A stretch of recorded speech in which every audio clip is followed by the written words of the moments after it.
لە یەکێک لا بەهێزترین و پڕکابەریترین یاریەکانی ئەم وەرزەی خولی کوردستان و هەفتەی پێشکۆتایی هەندرێنی خاوەن پلەی دووەم و هەولێری دواوەی ڕزبەندی بێگەیشتن. هەندرێن دوای 8 هەفتە لە تۆمارنەکردنی سەرکەوتن ئامانجی سێخاڵی یاریەکە بوو، تاوەکو پلەی دووەمیش وەکو نازناوەکە لە دەست نەدات. هەولێریش تاوەکو دانەبەزێت تەنها سەرکەوتنی لە خەیاڵ بوو. لە نیوە یەکەم هەستیاری ئەنجام یاریەکە و پەیوەستبوونی بە هەردوو یاری سۆران و شەقڵاوە و چەمچەماڵ و زاخۆ وای کرد کەمترین دەرفەت بۆ گۆڵ تۆمارکردن لە یاریەکە ببیندرێت، بەڵام هەندرێنی خاوەن ماڵ مەترسیدارتر دەردەکەوت.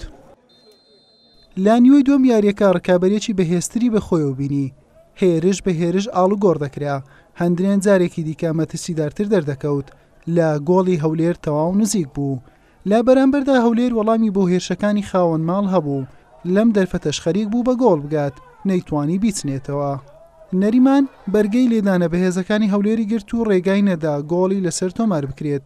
لە خولەکی 73 یاریزانی لاو موسعەب هەژار توانی گۆڵ یەکەم و پێشکەوتن بۆ هەندرێن تۆمار بکات.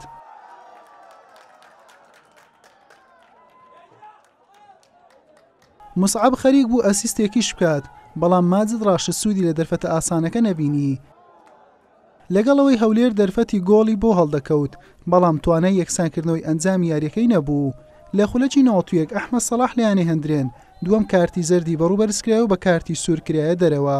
هەولێر سوودی لە کەمی ڕێژە یارزانانی هەندرێن و 5 خولەکی زیادکراویش نەبینی و دوجار ئەوەی چاوەڕوان نەدەکرا ڕوویدا.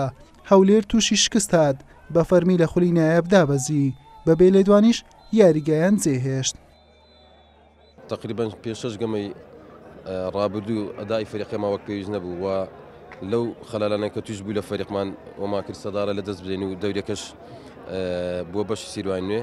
ئەمە بەڕاستی و دویاری ما بوو هەوڵماندا پلەی دووەمی ڕێزمەندی لە دەست نەدەین و الحەمدوللا ئەوڕۆ یاریزانەکان تقریبا دەتوانم بڵێم 16 هەفتای ئەدای پێشتری خۆیان جێبەجێ کرد و یاریەکانیان بەباشی ئەنجامدا. سێ خاڵی یاریەکە گرنگ بوو لە بۆ ئێمە بەڕاستی ئەو یاریێژ ماوە ئینشاءڵڵا بەردەوام دەبین لە سەرکەوتنانە و بۆ مسۆکەگرنی پلەی دووەم.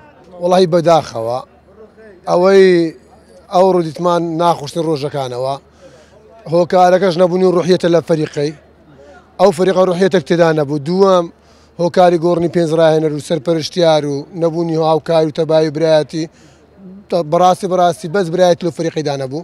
ئەوەی ئەمە چاوەڕمان دەکەن یاریزان دروستکرد لە فەریقە و ئەو فەریقەی باش بێت نمونەی بتن، بەڵام نە یاریزان لە فەریقە دروستکرا و ناو فەریقەیە کە بتوانین جێ متمانەی هەنادی بتن لۆیە بەداخەوە هەولێر بۆ قوربانی. بەم شێوەیە هەندرێن بووە خاوەنی 45 خاڵ و لە خانەی دووەم مایەوە هەفتەی کۆتایی لە زاخۆ جەنجی مسۆگەرکردنی دەکات. هەولێریش بە 25 خاڵ لە خانەی کۆتایی ڕێزبەندی مایەوە هەفتەی داهاتوو کۆتای یاری خۆی لە خولینایە بەرامبەر شەقڵاوە ئەنجام دەدات.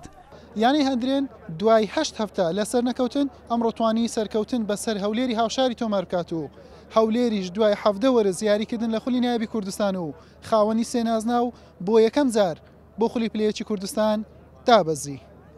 حوسێن محەممەد، کەناڵی ئاسمانی پەیام، هەولێر.